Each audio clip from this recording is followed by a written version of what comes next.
नमस्कार, मैं हूं देवेंद्र। आप देख रहे हैं दैनिक सवेरा टीवी। पूर्व कांग्रेस नेता बालमुकुंद शर्मा ने आज प्रेस कॉन्फ्रेंस की है, क्योंकि जब वो पार्टी में थे तो हरियाणा कांग्रेस के अध्यक्ष उदय भान ने उनको निष्कासित कर दिया 6 साल के लिए कांग्रेस पार्टी से।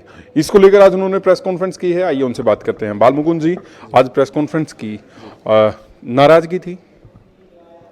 अब नाराजगी आप इसको समझो या जो दिल का दर्द समझो या एक अन्याय के खिलाफ लड़ाई समझो।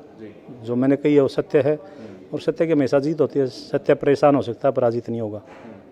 तो ये जो हुआ है, आपको इसके पीछे की मंशा क्या लग रही है, और क्या ये इंस्टेंट हो गया या कोई और तरीका होता है निष्कासित करने का?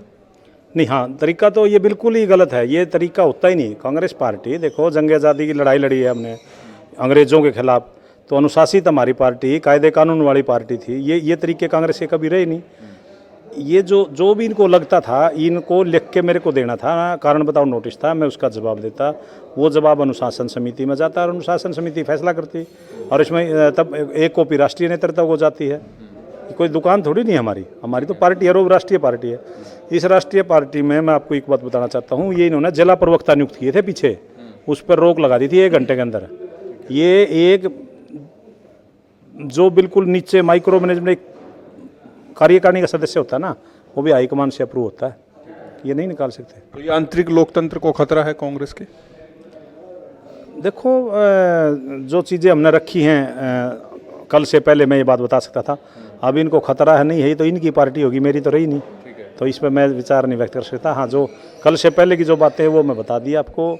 और वो तो आप इसके पीछे यही वजह मानते हैं कि आपने किसी चैनल पर कह दिया कि अशोक अरोड़ा को नेता प्रतिपक्ष बनाया जा रहा है?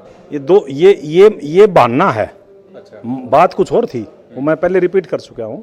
और ये तो क्या था, आमूलचूल परिवर्तन करने की राहुल गांधी जी ने इनको निर्देश दे दिए थे सब लोगों को कि ये CLP लीडर बदलो और प्रदेशाध्यक्ष बदलो।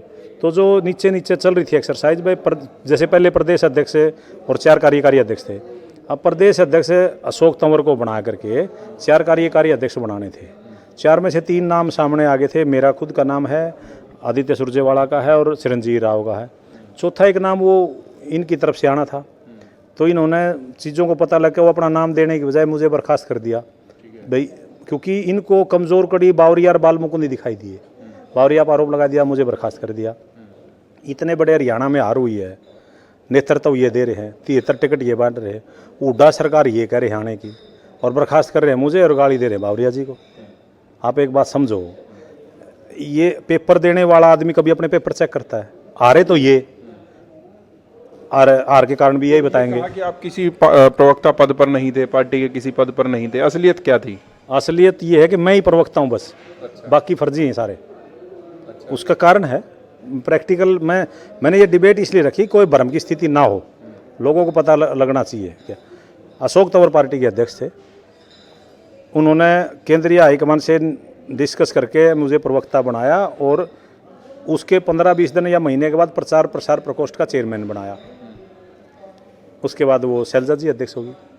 शैलजा जी से जब मैं मिला, शैलजा जी ने उनके जो 10-12 प्रवक्ता थे अशोक तंवर के, उन सबको हटा दिया, उनको नहीं एक्सेप्ट करा और मेरे को अध्यक्ष, मेरा प्रवक्ता रख लिया। उन्होंने अपनी कार्रवाई जो भी करनी थी वो उनकी इंटरनल थी, तो मैं प्रवक्ता, पहला प्रवक्ता शैलजा जी का। मैं जैसे आपको बयान दे रहा हूँ, आप शैलजा जी से पूछो। शैलजा जी के अध्यक्ष बनते ही मैं जाते ही मिल लिया उनको, क्योंकि उस समय ये था कि भाई अशोक तंवर जो है ना झगड़ा करके भाग गया था कि मैं क्या मैसेज गलत नहीं चला जाए, तो मैं शैलजा जी के पास गया, उन्होंने मुझे प्रवक्ता नियुक्त कर दिया। उसके बाद और बहुत जिम्मेवारी दी उन्होंने मुझे। एक हमारी कोविड प्रोटेक्शन कमेटी बनाई थी रामकिशन गुर्जर जी के नेतृत्व में, उसमें मुझे और रोहित जैन जी को रखा। फिर मुझे इलाहाबाद का चुनाव इंचार्ज रखा। मतलब आप थे पार्टी में, लेकिन ये कह क्यों रहे हैं फिर कि आप तो किसी पद पे थे ही नहीं? उदय भान कह रहे हैं, या लेटर में इसमें जो लिखा गया उदय भान जी के फर्जी साइन है जी। अच्छा। उदय भान जी से तो आपने पूछना ना, इसीलिए तो ये मीटिंग रखी है। आपने इसको वेरीफाई नहीं किया? नहीं, मैंने वेरीफाई करने की जरूरत ही नहीं, मैंने मान लिया। फर्जी, देखो हमारे कुछ संस्कार भी हैं, इन्होंने फर्जी दिया भले ही, तो हम तो मान रहे हैं ये, क्योंकि ये फर्जी हैं। ये 15 दिन के उदय भान जी। कांग्रेस में कोई ऐसा प्रोटोकॉल या कोई ऐसी व्यवस्था नहीं है कि जैसे यहाँ पर कुछ हो गया है हरियाणा कांग्रेस में, तो आप अपने ऊपर हाईकमान को अपनी बात रख सकें, ऐसा कोई प्रावधान है? पूरा प्रावधान है। अभी महाराष्ट्र चुनाव चले हुए हैं, ये मैं अगर ये साइन असली होते ना तो मैं करता, साइन ही फर्जी हैं। और फिर ऊपर से कह रहे हैं कि वो प्रवक्ता नहीं है, अनब शनाब प्रवक्ता। आप जो इनकी लैंग्वेज देखेंगे, अनपढ़ लोगों की लैंग्वेज है। भाई ये कारण बताओ, नोटिस लिखते हैं कि जी आप उस दिन उस चैनल पे थे, इस डिबेट पे आपने ये बात गलत कही, तो मैं जवाब देता इनको। तो आगे अब क्या कदम है आपके? अभी तो आराम करेंगे जी, काफ़ी संघर्ष किया है राजनीतिक तौर पर, बहुत सारी जवानी दी है कांग्रेस पार्टी को, तो सोचेंगे, फैसला करेंगे जरूर। चलिए, बहुत बहुत शुक्रिया। बालमुकुंद शर्मा पूर्व कांग्रेस नेता मेरे साथ थे, और पूर्व वो कह रहे हैं, लेकिन खुद ये भी कह रहे हैं कि ये जो साइन है उदयभान के, वो असली नहीं है। तो इसमें आगे क्या निकलता है, ये देखने वाली बात होगी। मैं हूं देवेंद्र, कैमरा के पीछे मेरे सहयोगी जसविंदर शर्मा। नमस्कार।